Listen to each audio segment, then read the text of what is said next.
मंगलाचरण करेंगे।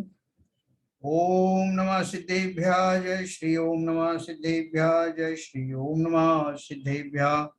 मंगलम भगवान वीरो मंगलम गौतमो गणी मंगलम कुंद कुंदाद्यो जैन धर्मोस्तु मंगलम सर्वमंगल मांगल्यम सर्व कल्याण कारकम प्रधानम सर्वधर्माणां जैनम जयतु शासनम जैनम जयतु शासनम जैनम जयतु शासनम। विषय है हमारा सम्यक चारित्र के लिए किए गए विपरीत प्रयत्न और पुस्तक का नाम है क्रिया परिणाम और अभिप्राय। लेखक हैं पंडित अभय कुमार शास्त्री। देखिए, हमने कल जो बातें करी थी उसमें कल आरपी जैन साहब ने कुछ क्वेश्चन उठाए थे, वो भी अपन इसी उसमें शामिल है। ऑलरेडी मैंने देखा अगले पेज पर वो सब दिया हुआ है, तो वो सब अपन चर्चा करेंगे। तो हमारी कल बात चल रही थी कि ये पेज नंबर 74 पे हमने पढ़ा था, मंद कषाय के निमित्त से व्रतादि रूप क्रिया होने पर भी अभिप्राय की सूक्ष्म भूल का निरूपण करते हुए पंडित जी लिखते हैं, यानी टोडरमल जी लिखते हैं, तथा कितने ही जीव अनुव्रत महाव्रतादि रूप यथार्थ आचरण करते हैं और आचरण के अनुसार ही परिणाम भी हैं। कोई माया लोभादिक का अभिप्राय नहीं है। उन्हें धर्म जानकर मोक्ष के अर्थ उनका साधन करते हैं। किन्हें मोक्ष का साधन जानते हैं? अनुव्रत महाव्रतादि रूप। किन्हीं स्वर्गादिक की भी इच्छा नहीं है, परंतु तत्व ज्ञान पहले नहीं हुआ, इसलिए आप तो जानते भी नहीं, केवल स्वर्गादिक ही का साधन करते हैं। बोलते हैं अनजाने में ही वो जो बाह्य क्रियाओं को धर्म का साधन मान करके जो कर रहे हैं, वो अनजाने में ही स्वर्ग आदि का साधन हो रहा है। वो करना तो चाहते थे मोक्ष का साधन।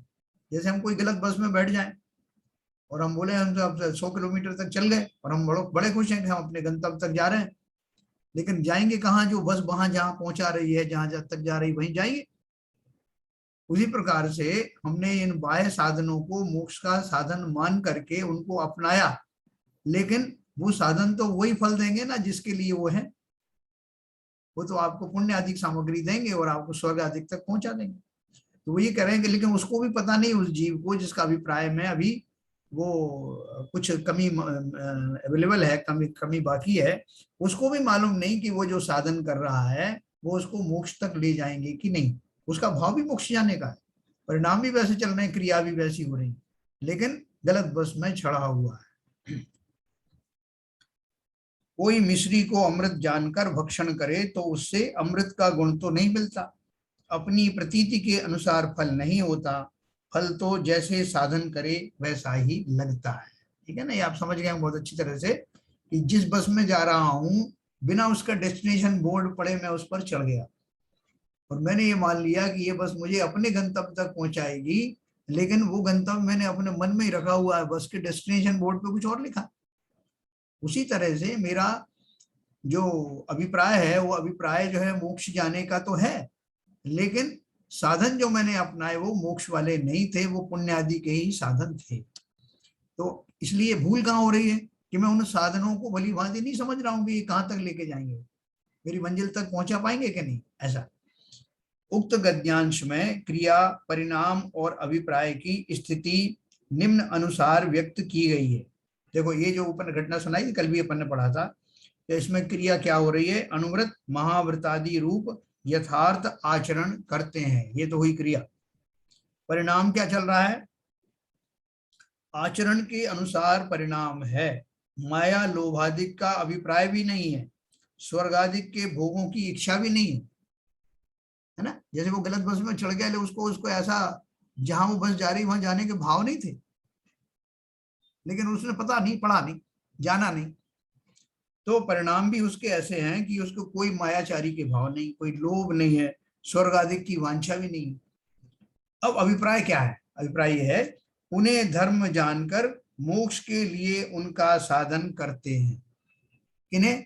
जो मोक्ष मार्ग में जाने के बाह्य जो कारण हैं जो बाह्य क्रियाएं हैं उनको ही वो साधन मानता है मोक्ष जाने। उन्हें धर्म जानकर मोक्ष के लिए उनका साधन करते हैं। आप तो जानते हैं कि मैं मोक्ष का साधन कर रहा हूं, परंतु जो मोक्ष का साधन है उसे जानते नहीं। ठीक है, ये अभिप्राय में भूल हुई। किस जीव की भूल हुई? वो जो जीव है, वो जो मुनि है, जो सारे आचरण भली भांति कर रहे हैं, जैसा ख्यात, जैसा बताया है वैसा बाह्य क्रियाएं कर रहे हैं। जैसा क्या चरित्र तो नहीं कहेंगे उसे, मतलब जैसा यथा योग लिखा है शास्त्रों में, वैसे अष्टमूल गुणों का पालन, 28 मूल गुणों का पालन और पंच महाव्रत का पालन कर रहे हैं। तो ये बोल रहे हैं, ये बात विशेष ध्यान देने योग्य है कि यहाँ व्यवहाराभासी मिथ्या दृष्टि द्रव्यलिंगी मुनि की बात है। क्या क्या उसमें एडजेक्टिव लगाए? व्यवहाराभासी है, मिथ्या दृष्टि है, मिथ्या दृष्टि में भी व्यवहाराभासी मिथ्या दृष्टि है, और द्रव्यलिंग तो है ही क्योंकि मुनि बने हुए हैं, तो इसलिए वो बाह्य वेशभूषा तो मुनि की उन्होंने अपना रखी है। चतुर्थ और पंचम गुण स्थानवर्ती द्रव्यलिंगियों की बात नहीं है। देखो, द्रव्यलिंगी की अभी कैटेगरी अपन ने बताई थी ना, कि द्रव्यलिंग तो एक मुनिवेश का धारण करना है और तदनुसार क्रियाएं पालन करना है, उसको द्रव्यलिंग कहते हैं। द्रव्यलिंग के बिना तो कोई मुनि होता नहीं, पहले द्रव्यलिंगी होगा, उसके बाद में अगर मान लो उसको सम्यक दर्शन हो गया है तो वो चतुर्थ गुण स्थानवर्ती भी हो सकता है, पंचम गुण स्थानवर्ती भी हो सकता है, और सातवां गुण स्थानवर्ती अगर है तो वो द्रव्यलिंग के साथ साथ भावलिंगी भी है ना। ये मैं आपको बार बार समझाऊंगा तो आपको क्लैरिटी आ जाएगी कि द्रव्यलिंग मात्र एक वेशभूषा है। वेशभूषा का मतलब बाहरी वेशभूषा का नहीं, बाहरी कपड़े उतार दिए इतना मात्र नहीं, बल्कि 28 मूल गुणों का पालन करना, पंच महाव्रत का धारण करना, मुनिवत क्रियाएं करना, ये सब द्रव्यलिंग का भाग है। उस द्रव्यलिंग की जब और थोड़ी उसके अंदर में परिपक्वता आती है, सम्यक दर्शन वाला भी अगर होता है तो सम्यक दर्शन वाला चतुर्थ गुण स्थानवर्ती भी उसमें हो सकता है, पंचम गुण स्थानवर्ती भी हो सकता है, और एक्चुअल में जो मुनि सातवें गुण स्थान वाले होते हैं, सातवें गुण स्थान वाला भी हो सकता है। इन सब के बीच में मतलब पहला गुण स्थानवर्ती, चौथा गुण स्थानवर्ती, पांचवा गुण स्थानवर्ती और सातवां गुण स्थानवर्ती, इन सब में से जब सातवां गुण स्थानवर्ती होगा तो द्रव्यलिंग तो था ही, भावलिंग भी उसको हुआ है ऐसा कहा जाए। चतुर्थ और पंचम गुण स्थानवर्ती द्रव्यलिंगियों की बात यहाँ नहीं हो रही है। द्रव्यलिंगी और मिथ्या दृष्टि पर्यायवाची नहीं है, इनमें बहुत अंतर है। द्रव्यलिंग तो जीव की अनुव्रत महाव्रत आदि रूप बाह्य क्रिया है, जो व्यवहार चारित्र होने से व्यवहार से पूज्य है, और मिथ्यात्व तो जीव की विपरीत मान्यता होने से निंद है, त्याज्य है। मतलब उन्होंने क्या बताया, देखो कि एक क्या बोलना चाहिए, एक कैटेगरी है। कैटेगरी किसी बोलते हैं, एक मुनि है, जैसे श्रावक है और गृहस्थ है, श्रावक है, मुनि है। तो मुनि जिसे कहते हैं, मुनि होने के लिए जो बाहरी लक्षण होते हैं, वो सारे लक्षण जिनमें नग्न वेश धारण करना और 28 मूल गुण आदि का पालन करना, पंचमावृत का पालन करना, ये सब द्रव्यलिंग का ही भाग है। तो जो भी मुनि बनेंगे उनको ये द्रव्यलिंग तो अपनाना ही पड़ेगा। तो बोल रहे हैं द्रव्यलिंग तो जीव की अनुव्रत महाव्रत आदि रूप बाह्य क्रिया है, जो व्यवहार चारित्र होने से व्यवहार से पूज्य है। इतना मात्र होने से अगर वो मिथ्या दृष्टि जीव भी है, लेकिन भली भांति से 28 मूल गुणों का पालन कर रहा है और पंचमावृत का पालन कर रहा है तो वो पूजनीय है। और मिथ्यात्व तो जीव की विपरीत मान्यता होने से निंद है, यानी वो द्रव्यलिंग तो पूज्य है, लेकिन अगर उस द्रव्यलिंग में एक मिथ्या दृष्टि बैठा हुआ है तो उसका जो मिथ्या दृष्टि पना है वो उतना भाग स्वीकार्य नहीं है। स्वीकार नहीं मतलब उसको खुद के लिए नुकसानदायक है ना, अपन को तो पता ही नहीं है। मिथ्यात्व तो जीव की विपरीत मान्यता होने से निंद है, त्याज्य है। अतः द्रव्यलिंगी अर्थात मिथ्या दृष्टि ऐसी भ्रांति नहीं रखना चाहिए कि अगर द्रव्यलिंगी बोल दिया तो मिथ्या दृष्टि होगा ही, ये आवश्यक नहीं है, क्योंकि सभी भावलिंगी मुनि भी द्रव्यलिंगी भी हैं। इसलिए द्रव्यलिंग खाली कह देने से मिथ्या दृष्टि है ऐसा नहीं। यहाँ द्रव्यलिंग धारण करने पर भी जो प्रथम गुण स्थान वर्ती है ना, वो प्रथम गुण स्थान वर्ती मतलब मिथ्या दृष्टि है, उनके विपरीत अभिप्राय की समीक्षा की जा रही है। अपन एक एनालिसिस कर रहे हैं ऐसी सिचुएशन हो सकती है क्या कि बाहर से तो द्रव्य लिंग धारण हो, बिल्कुल चारित्र वगैरह बाह्य में वैसा ही पालन करते हुए दिखाई दे रहे हैं, मोक्ष उनकी स्वर्ग आदि की अभिलाषा भी नहीं है, कोई मायाचारी भी नहीं कर रहे हैं, फिर भी वो मिथ्या दृष्टि हो सकते हैं क्या, इस बात की चर्चा चल रही है। और अगर वो हैं तो उनका अभिप्राय में भूल है क्या, तो ये बात कर रहे हैं। यहाँ द्रव्यलिंग धारण करने पर भी जो प्रथम गुण स्थानवर्ती हैं उनके विपरीत अभिप्राय की समीक्षा की जा रही है। मंद कषाय होने पर अनुव्रत महाव्रत आदि के परिणाम और तदनुकूल आचरण भी होता है। देखो कल जो उन्होंने आरपीएन साहब ने क्वेश्चन पूछा था चलते चलते, वो उसमें क्या मर्म छिपा था, उसको बाबूजी ने टेक्निकली उसको बताया था। तो उसकी समरी ये है कि हमको ये शंका होती है कि पहले गुण स्थान वर्ती जो मिथ्या दृष्टि जीव है, क्या उसको तो भी अनंत अनुबंधी कषाय भी उसकी चल रही है, क्योंकि मिथ्या दृष्टि है। और हमने ये अपनी परिभाषा पढ़ी थी, मोटी मोटी परिभाषा, कि जब तक जीव की अनंतानुबंधी कषाय जाने के बाद मिथ्या दृष्टि पना तो चला जाता है, लेकिन अप्रत्याख्यान कषाय जब तक रहती है तब तक अनुवृतधारी नहीं होता, या जब तक प्रत्याख्याना कषाय वर्णी कषाय चलती हैं तब तक वो मुनि नहीं हो सकता, ये अपन ने पढ़ा था ना। तो अब आप तो पहले गुण स्थान में ही जहां अनंतानुबंधी कषाय भी विद्यमान है, अप्रत्याख्यान प्रत्याख्यान भी विद्यमान है, तो उसको भी रहती है पहले गुण स्थानवर्ती को भी। तो इतनी तीनों चौकड़ियां चारों चौकड़ियां होने के बाद भी क्या वो जीव इतना मंद कषाई हो सकता है कि 28 मूल गुणों का पालन कर ले, ये क्वेश्चन, ठीक है ना। तो वो उन्होंने आरपीजन साहब ने वही पूछा था क्वेश्चन, इज इट पॉसिबल, क्या ये संभव है। तो बोल रहे हैं संभव है। कैसे संभव है, बोले इन चारों कषायों के होते हुए भी जीव अत्यंत महामंद कषाई हो सकता है, जिसके फलस्वरूप उसके इस प्रकार के उच्च आचरण होते हुए भी पाए जाते हैं। उस बात को खुलासा और आगे किए, ये बहुत अच्छे से समझना, आपको बहुत आनंद आएगा। वास्तव में देखा जाए तो उक्त स्थिति बनने के कारण ही इस विषय को गहराई से समझने की आवश्यकता है। नहीं तो अपन बोलेंगे साहब प्रत्यक्ष में हमने देखा है अपने निराज को कि वो ये सब कुछ कर रहे हैं, और हम तो बाह्य लक्षण ही देख सकते हैं, जान सकते हैं, कहीं उनमें जरा कमी नहीं। पर आप बोल रहे हो कि ऐसे जीव में मिथ्या दृष्टि भी हो सकते हैं, तो ये बात कुछ हजम नहीं हो रही। तो वो उस बात को स्पष्टीकरण करने के लिए बता रहे हैं। बोल रहे हैं यदि ऐसा ना होता, अर्थात विपरीत अभिप्राय के साथ पाप रूप परिणाम और पाप रूप क्रिया ही होते, तथा सम्यक अभिप्राय के साथ वीतराग भाव और वीतरागी क्रिया ही होती, तो अभिप्राय की भूल भी क्रिया और परिणामों के माध्यम से ही समझ में आ जाती, उसे समझना इतना दुर्लभ नहीं होता। क्या बोल रहे हैं कि जो सिचुएशन है बड़ी कॉम्प्लेक्स है। कॉम्प्लेक्स क्यों है कि अगर बोलते हैं कि सिंपल अगर ऐसा होता कि जिसका विपरीत अभिप्राय होगा उसकी पाप क्रियाएं होंगी, है ना, पाप रूप परिणाम होंगे, और जिसके जिसके सम्यक अभिप्राय होगा उसका वितराग भाव होगा। अगर ऐसा सीधा सीधा अगर गणित होता तो फिर अभिप्राय समझने में कोई देर नहीं लगती, उसकी जो क्रियाएं हैं और परिणाम देख के हम समझ जाते हैं कि इसका अभिप्राय भी सच्चा है। लेकिन यहाँ तो दिक्कत यह है कि क्रिया और परिणाम को सम्यक दिखाई देते हुए भी अभिप्राय में भूल हो सकती है, इसलिए उसको एनालिसिस किया जा रहा है।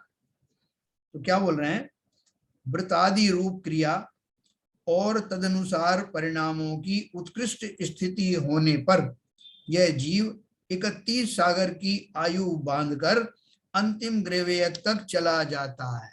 जो 9वां ग्रेवेयक है ना, वहां तक चला जाता है। कौन जाता है, वृतादि रूप क्रिया, वो जो जीव जो जाता है वहां पे। हम भी गए हैं, अनंत बार गए हैं, असंख्यात बार गए हैं। तो हम कैसे गए, हमने बहुत उत्कृष्ट व्रत आदि धारण किए, 28 मूल गुणों का पालन किया मुनि बन करके, और व्रतादि रूप क्रिया और तदनुसार परिणामों की उत्कृष्ट स्थिति होने पर, जो भी उत्कृष्ट स्थिति हमारी परिणामों की हो सकती है उतनी स्थिति हमने बनाई। और 31 सागर तक की आयु बांधी। 31 सागर की आयु कम होती क्या, उतनी आयु बांध करके 9वें ग्रीवयज्ञ के देव बने।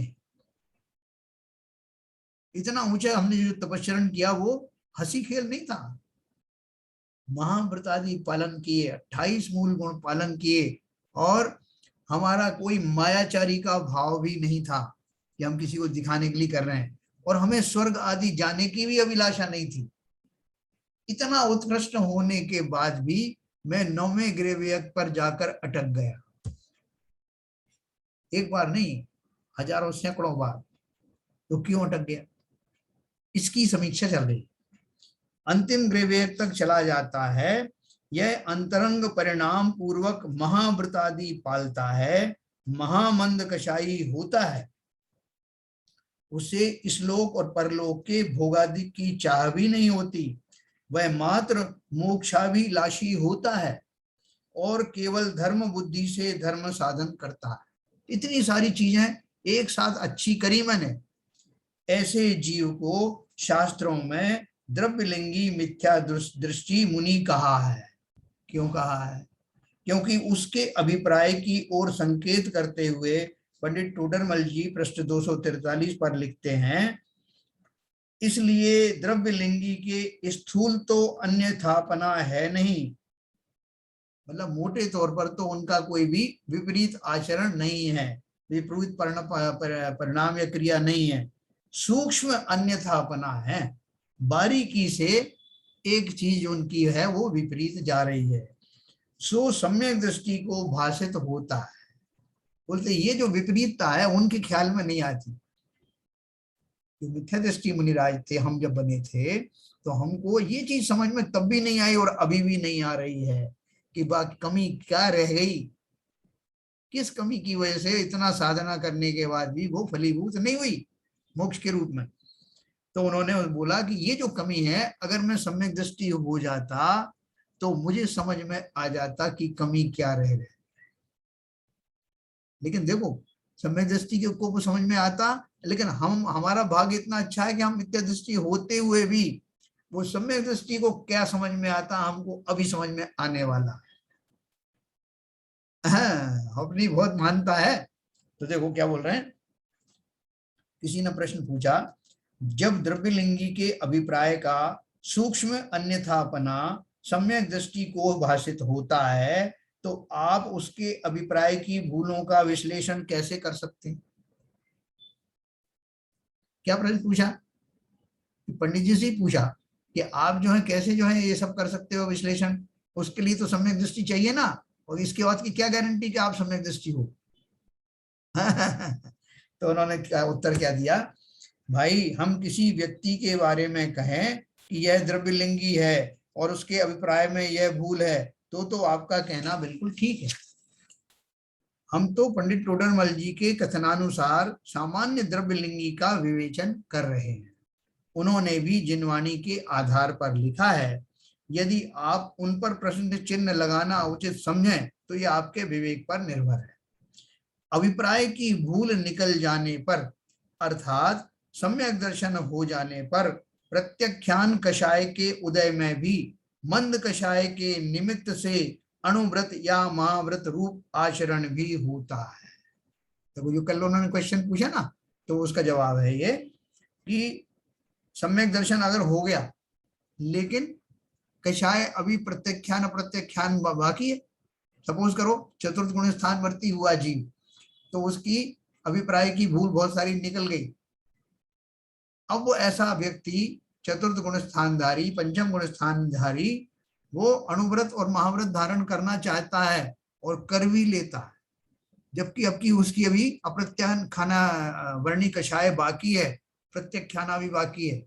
उनकी उपस्थिति में वो कैसे धारण कर लेता है अणुव्रत महाव्रत। तो बोले कि ये पॉसिबल है। कैसे पॉसिबल है, क्योंकि उन कषायों के होते हुए भी उसकी जो कषाय है बहुत मंद रहती है।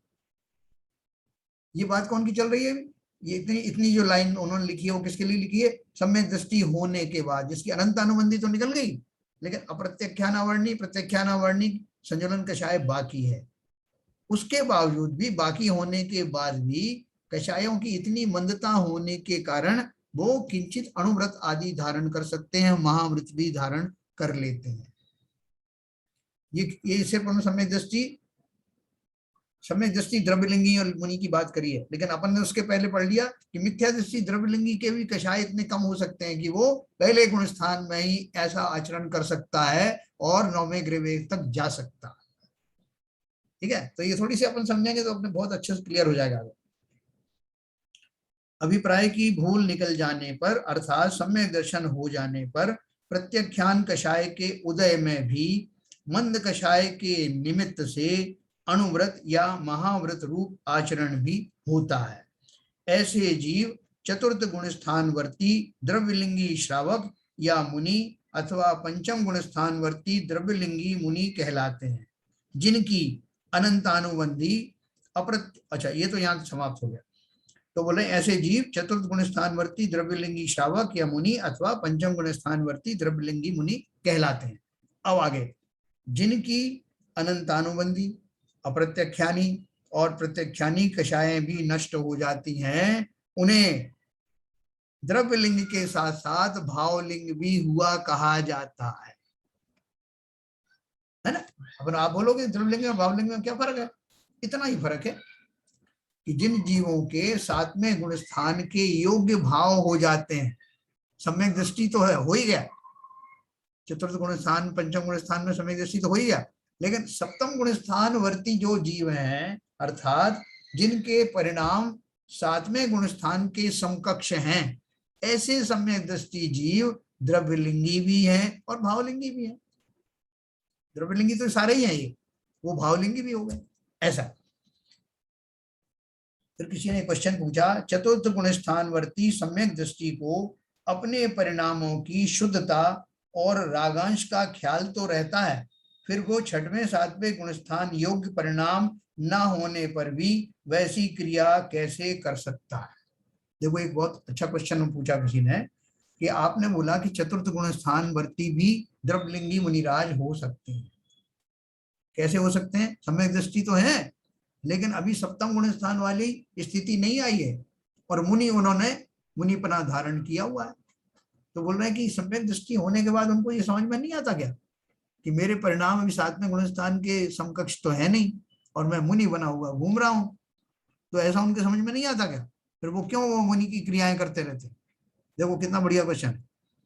चतुर्थ गुण स्थान वर्ती सम्यक दृष्टि को अपने परिणामों की शुद्धता और रागांश का ख्याल तो रहता है, फिर वो छठवें सातवें गुण स्थान योग्य परिणाम न होने पर भी वैसी क्रिया कैसे कर सकता है? उत्तर दिया, कदाचित महामंद कषाय में ऐसा संभव हो सकता है। पूज्य गुरुदेव के प्रवचनों में भी अनेक बार चतुर्थ और पंचम गुण स्थानवर्ती द्रव्यलिंगी की चर्चा आती है। यदि कोई जीव 11वें आदि गुण स्थान से गिरकर 5वें या चौथे गुण स्थान में आ जाए तो वह पंचम या चतुर्थ गुण स्थानवर्ती द्रव्यलिंगी ही कहा जाएगा। अतः ऊपर के गुण स्थान से गिरने पर यह स्थिति होना सहज संभव है। जैसे कोई मुनिराज है, वो एक्चुअल में भावलिंगी मुनिराज बन गए, सातवें गुण स्थान में स्थापित हो गए, सातवें से छठवें, छठवें सातवें में चल रहा है, लेकिन किसी कारण से उनके भावों में का वो लेवल ना रह करके थोड़ा लेवल नीचा आ गया, तो वो पंचम गुण स्थान वर्ती हुए।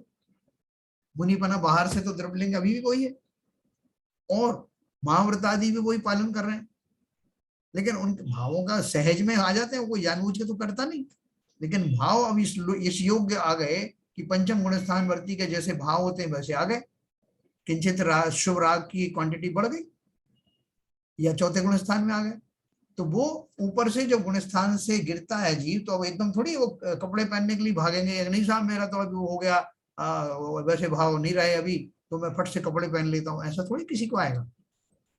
वो सहज में ही भावों का उतार चढ़ाव होता रहता है, इसी की तो अस्थिरता कहते हैं। और इसी के लिए तो वो कहा कि स्थिरता निज में प्रभु पाऊं, जो अंतर का खालू शुद्ध होती है।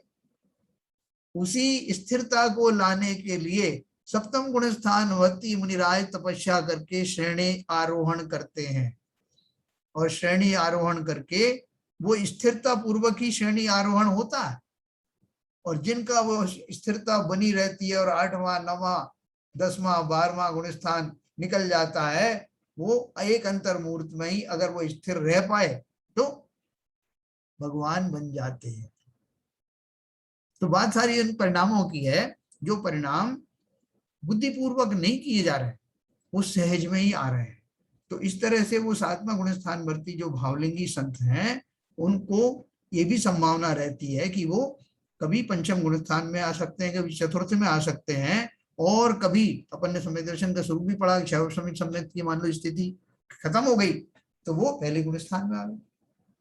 ये सारी संभावनाएं रहती हैं, और कैसे रहती हैं अपन इसका एनालिसिस कर रहे हैं कि महामंद कषाय परिणाम के फलस्वरूप जीव, क्योंकि कषाय क्या है, चारित्र गुण की पर्याय है ना, और हमारा जो सम्यक्त है वो कौन से गुण की पर्याय है, वो श्रद्धा गुण की पर्याय है।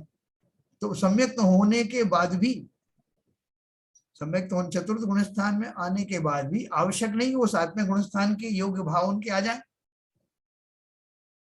इसी तरह से जो जीव अभी पहले गुण स्थान में ही हैं, लेकिन महामंद कषाई होने के कारण वो मुनि जैसा आचरण कर रहे हैं, और ऐसा ही जीव जब सम्यक दर्शन प्राप्त करता है तो सीधा 7वें गुण स्थान में पहुंच जाता है।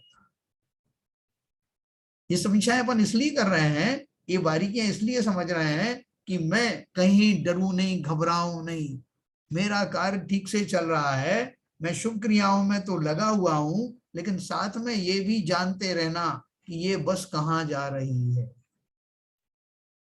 मैं पूरी तैयारी से बैठा हूं भाई साहब बस स्टैंड के ऊपर, और मेरा कोई और मंतव्य भी नहीं, मुझे यहां से निकलना है। तो यहां से निकलना है तो ये भी क्लियर होना चाहिए कि यहां से कहाँ जाना है ना, खाली निकलना ही नहीं है। निकलोगे तो फिर जो क्या है कि वो वहां डेस्टिनेशन में पहुंच करके मुझे दुख होगा कि यार मैं जाना तो वहां चाहता था, मैं गलत बस में बैठ गया। अर्थात मेरा सब कुछ ठीक चल रहा है, मेरी क्रियाएं भी ठीक चल रही हैं, अभी तक हमने जो कुछ डिस्कशन किया उसके हिसाब से मेरे परिणाम भी ठीक चल रहे हैं, लेकिन मुझे ये ध्यान रखना है कि ये जो वर्तमान स्थिति मेरी परिणामों की बनी है, शुभ क्रियाओं की बनी है, शुभ भावों की बनी है, मात्र उतने से मुझे मोक्ष होने वाला नहीं। तो बोले फिर और क्या चाहिए, पर सिर्फ ये चाहिए कि वो शिव क्रियाओं को एक साधन माने, साध्य नहीं माने। हमारी गलती क्या हो जाती है, हम उनको साधन की बजाय साध्य मान लेते हैं। भाई साहब मेरा उद्देश्य ही जीवन का इतना है, व्रत संयम आदि पालन करना, बस इससे मैं मोक्ष चला जाऊंगा। तो मोक्ष जा नहीं पाता, क्योंकि मुझे अपने बारे में, अपने स्वरूप के बारे में पूरा सभी क्लैरिटी आई नहीं कि मैं कौन हूँ। जो मोक्ष जाना चाहता वो कौन है, बोलते हैं अरे आपको ये नहीं मालूम मोक्ष जाने वाला यही तो है, जो अभी जो द्रव्यलिंग धारण किए हुए वाला जो शरीर है यही मोक्ष जाएगा। तो मुझे शरीर से भिन्नता तो हुई नहीं, यथा योग्य भेद विज्ञान हुआ नहीं, शरीर की जो लिमिटेशन है वो मुझे पता लगी नहीं, मेरा जीव द्रव्य का स्वरूप समझ में आया नहीं। ये एक अभिप्राय की भूल है। अभी आगे एक इन्होंने एक चार्ट दिया है, वो चार्ट आपको दिखाऊंगा तो आपको बहुत क्लैरिटी आ जाएगी, है ना। वो पता नहीं सबके पास पुस्तक होंगी नहीं, लेकिन मैं उसको पढ़ के सुनाऊंगा। उसके पहले जो कुछ और थोड़ा पैराग्राफ है मैं आपको समझा देता हूँ, उसके बाद जैसे ही वो चार्ट आप देखेंगे तो आपको एकदम क्लैरिटी आ जाएगी। तो इन्होंने क्या बताया, यदि कोई जीव 11वें आदि गुण स्थान से गिरकर 5वें या चौथे गुण स्थान में आ जाए तो वह पंचम या चतुर्थ गुण स्थान वर्ती द्रव्यलिंगी ही कहा जाएगा। अतः ऊपर के गुण स्थान से गिरने पर यह स्थिति होना सहज संभव है। हमें यहाँ अभिप्राय की भूल समझना है। देखो अभिप्राय की भूल पे इतना क्यों पीछे से पढ़ रहे हुए, इतना बारीकी से क्यों समझा रहे हैं, क्योंकि हम इन तीनों चीजों में डिस्टिंक्शन नहीं समझते, और खास तौर से परिणामों और अभिप्राय में तो बिल्कुल नहीं समझते, क्रियाएं तो फिर भी हमें दिखाई देती है।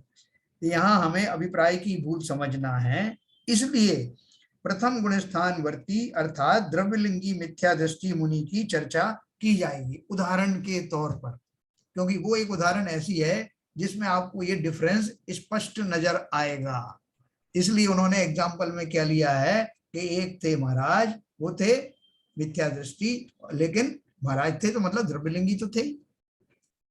तो ये उदाहरण में आपको परिणामों की और अभिप्राय की दोनों की अलग अलग पना स्पष्ट करने के लिए इस उदाहरण को लिया।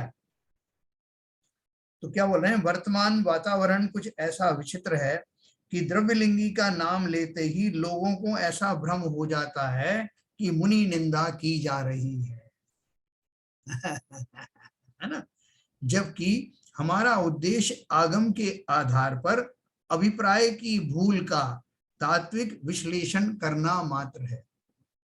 मुनि की निंदा करने का तो प्रश्न ही नहीं उठता, कौन मूर्ख करेगा, किसको नरक जाना, क्योंकि चरणानुयोग में बाह्य क्रिया की प्रधानता होने से भावलिंग रहित द्रव्यलिंग भी वंदनीय कहा गया है। जैसा मैंने आपको बताया था ना कि इसमें मोक्ष मार्ग प्रकाशक में क्लियर लिखा है, क्या लिखा है कि बाह्य क्रिया की प्रधानता मुनिराज को विशेष होती है, भले ही वो मिथ्या दृष्टि द्रव्यलिंगी मुनिराज ही क्यों ना हो। अगर वो बिना शिथिलाचार के प्रॉपर ढंग से 28 मूल गुणों का पालन कर रहे हैं, पंचमाव्रत का पालन कर रहे हैं, तो उनकी वो मुद्रा सम्यक दृष्टि द्वारा भी वंदनीय है, मैं दृष्टि भी करता है। तो इसलिए उन्होंने लिखा, क्योंकि चरणान योग में बाह्य क्रिया की प्रधानता होने से भावलिंग रहित द्रव्यलिंग भी वंदनीय कहा गया है। वह मोक्ष मार्गी है या नहीं, यह द्रव्यान योग का प्रकरण है, चरणान योग का नहीं। चरणान योग के अनुसार तो वो पूजनीय है। हमारी मनोवृत्ति भी कुछ ऐसी हो गई है कि शास्त्रों में जहां भी द्रव्यलिंगी की चर्चा आती है, हमारा ध्यान दूसरों की ओर जाता है, हम ढूंढने लगते हैं। जैसे हम बोल रहे हैं भाई साहब, बड़े बड़े जो है मायाचारी होते हैं, बड़े बड़े लोभी होते हैं, तो हम अपनी समाज में उनको ढूंढने लगते हैं कि यार ये हाँ आपने सही कहा, फला फला आदमी ऐसा ही है। ऐसे ही जब मुनिराज, जब द्रव्यलिंगी की चर्चा आती तो हम अपने आसपास के संघ में होने वाले मुनिराजों में वो कल्पनाएं करने लगते हैं, जबकि वो कल्पना करने की जरूरत नहीं। तो ये बोल रहे हैं हमारी मनोवृत्ति भी कुछ ऐसी हो गई है कि शास्त्रों में जहां भी द्रव्यलिंगी की चर्चा आती है, हमारा ध्यान दूसरों की ओर ही जाता है। जब हम छह ढाला में निम्न पंक्तियां पढ़ते हैं, छह ढाला पढ़ी ना सबने, क्या लिखा उसमें, मुनिव्रत धार अनंत बार ग्रीवक उपजायो, वह निज आत्म ज्ञान बिना सुख लेश न पायो। कितनी सरल भाषा में टोडरमल जी ने लिखा है कि मैंने मुनि व्रतों को धारण करके अनंत बार ग्रेवेयक पद का की प्राप्ति की, 9वें ग्रेवेयक तक गया। वह निज आत्म ज्ञान बिना सुख लेश न पायो, इवन वहां जाकर भी आत्म ज्ञान के बिना मैंने उस सुख को प्राप्त नहीं किया जिसके लिए मैं निकला था। है अब बोलोगे स्वर्गों में सुख की कमी कहाँ है, अब बोले सुख ही नहीं पाया। ऐसा सुख तो संसार में बहुत बार भोगा, कितनी बार हम जो है स्वर्गों में गए, कितनी बार भोग भूमियों में गए, यहाँ भी चक्रवर्ती बन जाते हैं, तब भी क्या मिला। तो बोल रहे हैं कि वो सुख जिसे पाने के लिए निकला था लेकिन बैठ गया गलत गाड़ी में, तो वो नहीं मिला। अभिलाषा तो उसी की थी, लेकिन वहां चूक जाने के कारण में आत्म ज्ञान के बिना उस जाति के सुख का लेश भी मुझे नहीं मिला। ये 6 डाला में लिखा। तब हमें ऐसा लगता है कि यह तो दूसरों की बात है, हम तो बहुत समझदार हैं, इसीलिए तो हम आज तक मुनि नहीं हुए। देखो मैं एक बार समय शिखर जी हम जा रहे थे, तो रास्ते में जो वंदना करने, तो एक उसमें एक ग्रुप था, तो बहुत सारे लोग चर्चा करते जा रहे थे, तो उनकी आपस में बात सुनाई पड़ी। तो उनमें से एक दो लोग कह रहे भाई साहब वो आप ऐसा क्यों करते हो। तो उन्होंने कहा कि ऐसा है, हम कौन से अभी श्रावक बन गए, हम तो करेंगे। अर्थात क्या है कि श्रावक ना बनने का उनको बड़ी खुशी है। हमने कौन सा ये धारण करना, हम कोई मुनि हो गए क्या, मतलब हमारे लिए तो सब कुछ ठीक है। हमें इस बात का अफसोस नहीं हुआ कि मैं मुनि अब तक क्यों नहीं बना, बल्कि ये कि इसीलिए तो मैं मुनि नहीं बनता। भाई साहब ये सब दुनिया भर की उसमें गफलतें हो जाती, इसलिए नहीं बना। तो देखो वो यही कह रहे हैं, तब हमें ऐसा लगता है कि यह तो दूसरों की बात है, हम तो बहुत समझदार हैं इसलिए हम मुनि नहीं हुए, जबकि हमारी यह धारणा स्पष्टतः आगम विरुद्ध और आत्महित में बाधक है। क्या और दूसरों की बात क्यों करें? देखो क्या बोल रहे हैं, जरा विचार तो कीजिए कि उक्त पंक्तियों में मुनि निंदा या मुनि होने का निषेध है या आत्मज्ञान ना होने की आलोचना की गई है। मुनि बनने की आलोचना थोड़ी। आलोचना किस बात की है कि मुनि बनने के भाव तो हुए, लेकिन काश मेरे भाव भी उस योग्य होते, मेरे अभिप्राय भी उस योग्य होता। आत्महित के लिए जो चाहिए था काश वो भी मैंने धारण किया होता। मुनि तो होना आवश्यक है ही। वास्तव में हमें इन पंक्तियों में दूसरों का वर्तमान देखने के बजाय अपना भूतकाल देखना चाहिए।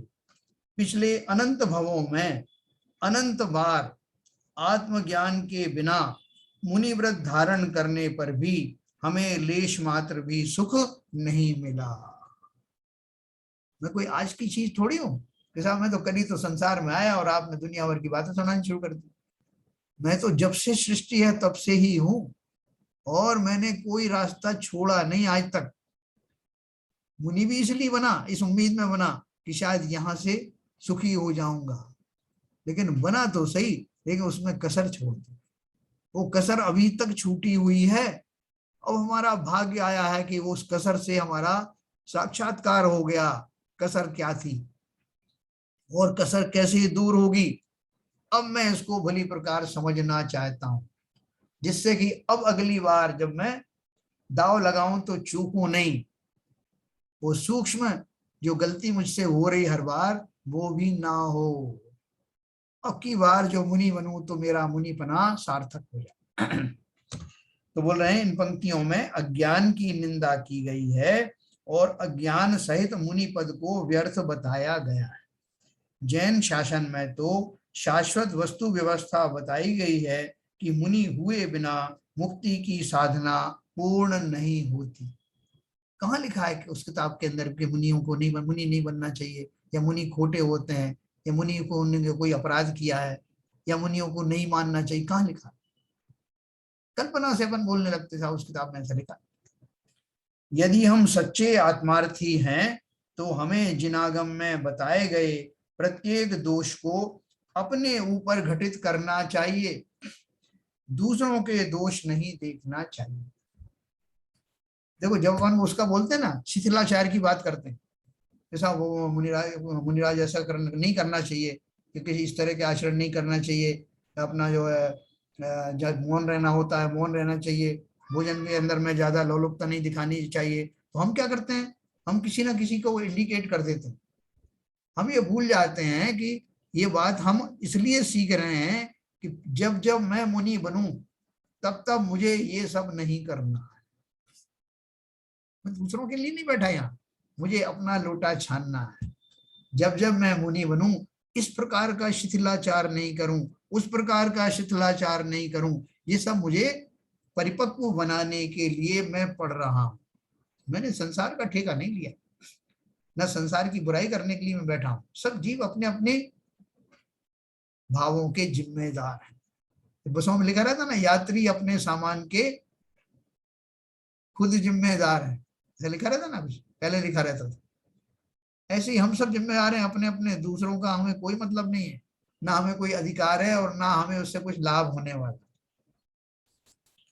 तो दूसरों के दोष नहीं देखना चाहिए। दूसरों के दोष देखने की दूषित वृत्ति के कारण ही हम अनंत बार समोशरण में जाकर भी कोरे के कोरे वापस आ गए। अतः मेरी भावना में कवि ने यही कहा है, यही भावना भाई है, गुण ग्रहण का भाव रहे नित दृष्टि न दोषों पर जावे, है ना। गुण ग्रहण का भाव रहे नित दृष्टि न, यहाँ तक कि मेरे गुरु में अगर कुछ खोट भी हो तो भी उनके ऊपर मेरी नजर नहीं जाए। मेरी तो नजर किस पर हो, उनमें जो गुण है उनको ग्रहण करूं, उनसे कभी विद्रोह का भाव ही ना आए। ऐसा पूरी मेरी भावना की एक एक लाइन में क्या क्या बढ़िया बात लिखी हुई। तो देखिए इसका जो अभी प्रकरण चल रहा है हमारा, मैं कुछ क्लियर कर पाया हूँ, वो टेबल हम कल पढ़ेंगे। अभी समय हो रहा है तो मैं आपको भी अनम्यूट करता हूँ।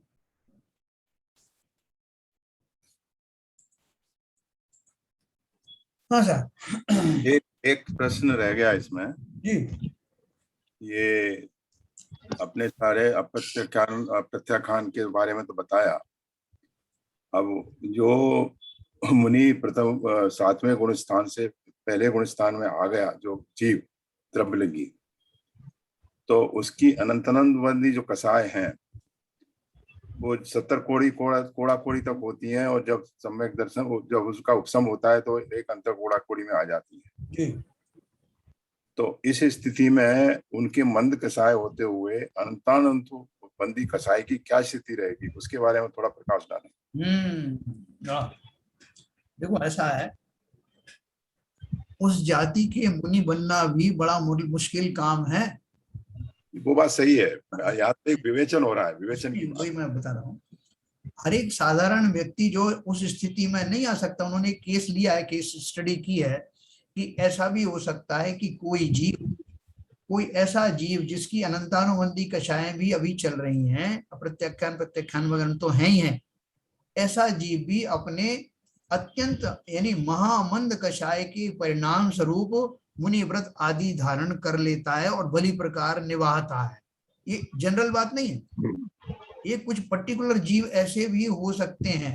तो उन पर्टिकुलर जीवों की जब आप बात करोगे तो वो वही जीव हैं जो सम्यक सन्मुख हैं। सम्यक सन्मुख भी अगर नहीं भी कहें आप उनको, तब भी आप ये जानने की वो जो कैटेगरी उनकी आई है, उनके भी जो कर्मों की स्थिति जो 70 कोड़ा कोड़ी सागर की है, वो उन काल में तो कम रही होगी, तभी इतना मंद कषाय रहता है। 70 में पड़ा हुआ है, अभी उदय में तो आया नहीं है। 70 कोड़ा कोड़ी से तो अंत कोड़ा कोड़ी में आ गए वो। अंत कोड़ा कोड़ी अभी नहीं आया है। अंत कोड़ा कोड़ी कब आएंगे? जब करण लब्धि के नजदीक होंगे। अच्छा, प्रयोग लब्धि आ चुकी होगी।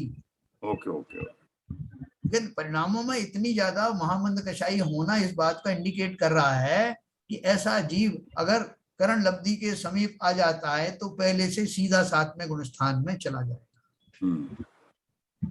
स्पेसिफिक है, हर एक के लिए नहीं है, ये बहुत रेयर केसेस है। आरपी जैन साहब। जी सर, मेरी तो समझ में आ गया। वाह, बहुत बढ़िया। क्या है कि असली चीज जो द्रव्यलिंग की परिभाषा है उसी में सब निहित है कि भाई आप जो है केवल वेश की बात नहीं कर रहे हैं। हाँ। जो बाकी के मूल गुण हैं उनको भी धारण करने की बात कर रहे हैं, वो धारण कर रहा है, तो वो द्रव्यलिंग है। दूसरी चीज जो आपने कहा कि मेरा सम्यक दर्शन की पर्याय चारित्र की पर्याय अलग है, सम्यक दर्शन की पर्याय दर्शन वाली अलग है मेरा। सो चारित्र में कुछ थोड़ी बहुत छूट मिल सकती है। अगर मेरी कषाएं बहुत मंद है तो उस केस में मैं जो है सीधे नीचे आ सकता हूँ उस पहले गुण स्थान में। सो ये मोटा मोटा अच्छा है, बहुत बढ़िया लगा सर, समझाया आपने। नहीं, अभी आपने जो बताया ना अंतानुबंधी का भी, तो उससे पोजीशन स्पष्ट हो जाती है जी। यस। देखो इसका एक और फायदा मैं आपको बताऊं, हम मिथ्या दृष्टि होने के बाद भी घबराते क्यों हैं? हमारे पास ऐसा जो रेयर केस वाला जो हमने एग्जांपल रखा है, सेट किया है, इससे हमारा विश्वास दृढ़ होता है कि भले ही मैं अभी सम्यक दृष्टि नहीं बना हूं, लेकिन दूर भी नहीं। और इन्हीं अवस्थाओं में अगर मैं मंद कषाई हो गया तो सम्यक दर्शन आने पे ऐसी छलांग लगेगी कि बजाय चौथे के सीधा 7वें गुण स्थान में लैंड करूंगा। फिर आगे। हाँ बोलो बाबू जी, कुछ कहना चाहते? बिल्कुल सही कहा आपने, बिल्कुल सही कहा बाबू जी। शुरू से ही 7वें गुण स्थान जाने के लिए बैठे। कोई बिल्कुल तैयार है, बिल्कुल तैयार है। इग्नाइट करने की देर है बस। सही में मजाक नहीं है। हाँ। तो देखो ये उनके वो शुरू से ही इसी भाव पर जोर देते रहे हैं कि पहले गुण स्थान से 7वें गुण स्थान में जीव जा सकता है। सुनो, अगर ऐसा जो भाव जो जीव कर रहा है और उसको ये चीज समझ में आ गया कि ये पॉसिबल होता है और कैसे होता है ये समझ में आ गया, तो उसकी दिल्ली दूर थोड़े। बिल्कुल। तो उम्मीद है कि सबको अच्छा लगा होगा। थोड़ा सा है तो जीवन समझाया भी गया है, जीवन के किसी पल में बैराग मर सकता है ना जी। हाँ बिल्कुल, जीवन के किसी भी पल में बैराग मर सकता है। संसार में रह के प्राणी संसार को तज सकता है। सही बात है। और इसमें से एक जो आज के चैप्टर से एक शिक्षा और मिलती है कि चाहे भावलिंगी रहने दो चाहे द्रव्यलिंगी रहने दो, आपने को मुनियों की बुराई से बचना चाहिए। बुराई तो कर यस देखो, अगर मुनि की बुराई कर रहे हो तो खुद की ही तो कर रहे हो। अपन ही कितनी बार मुनि बने। नहीं, बुराई नहीं, वो तो हमारे लिए पूज्य है। हाँ नहीं, कभी कभी क्या होता है ना, हम लोग जो है ना, मतलब उसमें चर्चा में थोड़ा अति उत्साही होके बात करने लग जाते हैं, तो उसके बहुत बंद लगते हैं। ठीक है, हमारी बात में समझ में नहीं आ रही है, छोड़ दो उस बात को। चर्चा ज्यादा नहीं करना चाहिए उस बात पे, बहुत ज्यादा अपन चर्चा कर लेते हैं। जैसे आप कह रहे हैं अपने को स्वयं को विचार करना चाहिए कि वो कैसे भाव रखे, कैसे जाए, कैसे नहीं करे, उसमें कोई दिक्कत नहीं है। लेकिन दूसरों से चर्चा करके उसका बहुत ज्यादा भर्त्सना करना और उसमें बहुत एक दूसरे को खबरें देना, फिर उस पर डिस्कस करना, दैट ये नहीं होना चाहिए। जैसे अभी बताया ना जैन साहब ने, थोड़ी सी शिथिलता देखते तो हमें लगता है कि ये मुनि तो मुनि ही नहीं है। चारित्रिक दुर्बलता जो है, एक शिथिलता थोड़ी बहुत समय के लिए आ सकती है ना। नहीं, दूसरी बात यह है कि अगर है किसी में है भी, तो मुझे तो अपने अंदर नहीं आने देना है, बस खाली ये ध्यान रखना है, सिंपल बात है। नहीं, वो तो ऐसा है कि आज वो कब चर्चा का विषय बन जाता है, विवेचना का विषय बन जाता है। बिल्कुल सही वो नहीं होना। वो तो उदाहरण देख करके हमें सबक लेना है। मान लो कोई शिथिलाचारी भी है, हम अपनी आंख कान तो बंद नहीं कर सकते, आपको प्रत्यक्ष दिखाई दे रहा है, तो उस प्रत्यक्ष को देखने से आप अपने अंदर में ये संकल्प करना कि मुझे ऐसा, जब मैं मुनि बनूं तो ये शिथिलताएं मुझे नहीं आनी चाहिए। नहीं, उसकी चर्चा भी नहीं होना चाहिए, और अंतर ही अंतर इसका विवेचन करके ये सोचना चाहिए ऐसा नहीं करना। सब तरह के जीव होते हैं ना, और उनकी उस समय की वो शक्ति कमी हो सकती है, बाद में वो सब वो सुधर भी सकती है। हम तो बने ही नहीं अभी, क्या परिस्थिति चल रही है हमें कुछ मालूम नहीं। तो ये अपना अपना लोटा जानना है बिल्कुल, और किसी और में कमी देख करके स्वयं में ढूंढना है कि मैं ऐसा ही कमी मेरे अंदर ना आए। अच्छा है आपने ये किताब का विवेचन किया, बहुत कुछ सीखने को मिलता है। वास्तव में ये बहुत ही ज्ञानवर्धक है और आंखें खोलने वाली चीज है। मैं आपको बताऊं, वास्तव में जो जीव मोक्ष मार्ग में लग जाते हैं, उनको इतनी ना तो फुर्सत होती, ना उनकी दृष्टि में ऐसा आता है कि कौन में क्या कमी है। इसलिए कबीरदास ने लिखा है कि बुरा जो देखन में चला, बुरा ना मिलिया कोई, और जो दिल खोजा आपना तो मुझसे मुझसे बुरा न कोई। ये सबसे अच्छी बात है। ये कैसे आता है भाव? हमारे तो नहीं आता, वो उन्हीं मोक्ष मार्गियों को आता है जिन्हें फुर्सत ही नहीं है स्वयं को देखने का, निरखने का, स्वयं को सुधारने की। इसका उसको फुर्सत ही नहीं। क्या करें? ये हमको वास्तव में जीवन में ये खाली वो सूत्र नहीं है जो हमें व्हाट्सएप पे इधर से आया उधर से हमने फॉरवर्ड कर दिया। ये तो हमें अपने अंदर ही फॉरवर्ड करना है, बहुत गहराई में लेके जाना। चलिए साहब, मैं आज की कुछ बात स्पष्ट कर पाया, मुझे ऐसा लगा। आज का तो काफी, मतलब दिन पे दिन निखारी आता जा रहा है साहब। ये तो हमारा भाग्य की बात है, ये पुस्तक हमें हाथ लगी। इतनी सारी किताबों में से हमको ऐसा ही वो आया, बहुमान आया कि इसको अपन शुरू करें, और आपकी भी पूरा पूरा भरपूर उसके ऊपर में अनुमोदना है। तो क्या इसमें जैन साहब, असली बात ये है, इस किताब में हर एक चीज का विवेचन बहुत सूक्ष्मता से और हर पहलू को दृष्टि में रखते हुए किया गया है। जी हाँ। आप इधर भागोगे तो वहां ये क्वेश्चन आता है, उधर भागो तो वहां आता है। सबको घेर घार के स्पष्टता लाई गई है, जिससे आप क्या कहते हैं, बाउंड्री के बाहर न जा पाए। बिल्कुल बिल्कुल। और अभी आप देखना 2-4 दिन के अंदर, और जो इसके कंक्लूडिंग पार्ट आएगा, तब तो आपको लगेगा अब कुछ बचा ही नहीं। बहुत बढ़िया बात है, बहुत बढ़िया। चलिए आप इसके अनम्यूट करिए, बाबूजी कुछ कहना चाहिए। आप साधुवाद के। मैं एक बात समझाऊं भाई साहब इससे जी, कि हम अब तक जो द्रव्यलिंगी मुनि को ये दृष्टि से देखते थे जी, भाव ये समझते थे कि ये तो द्रव्यलिंगी है। हम केवल इसी बात पर हम उसका कहते ये भावलिंगी है, जिसको सम्यक दर्शन हो गया है, और ये सम्यक भाव जानते नहीं थे जो है।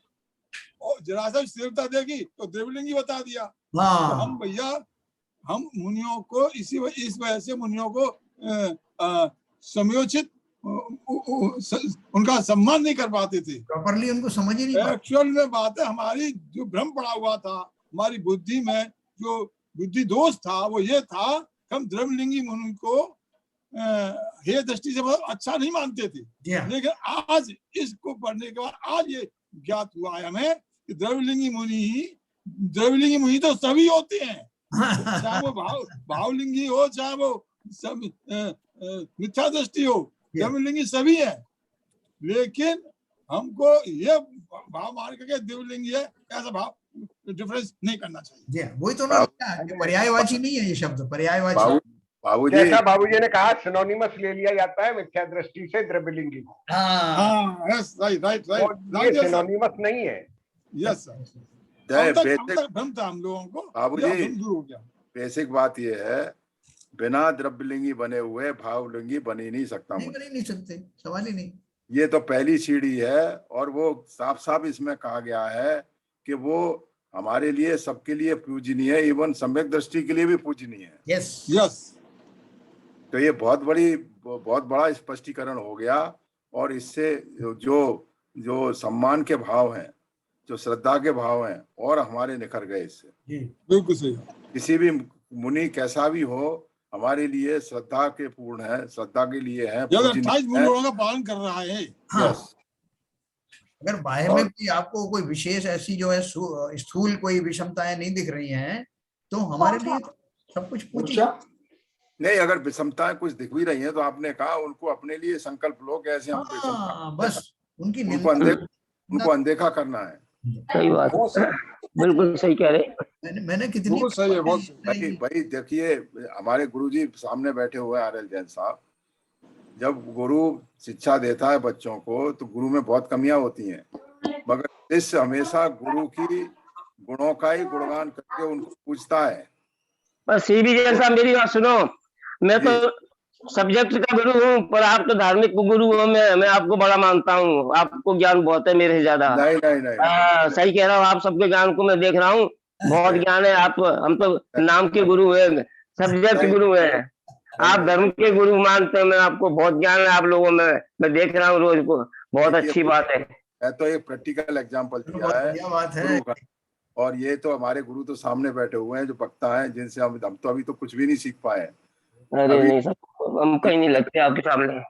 बिल्कुल सही बात है। चलिए, बहुत बढ़िया। आप सब लोगों से मुझे भी बहुत प्रेरणा मिलती है, बहुत मेरा जोश बढ़ता है, उत्साह बढ़ता है। नहीं, आपको तो बहुत अच्छे ज्ञान है, बहुत बढ़िया, हमें तो बहुत खुशी होती है। तो सबकी इजाजत हो तो अपन जिनवाणी स्तुति पढ़ते हैं, ना? जी साहब। ललित जी नहीं है ना? ललित जी, हाँ ललित जी, वो गाजियाबाद जाके आजकल आप प्रश्न नहीं पूछ रहे हैं।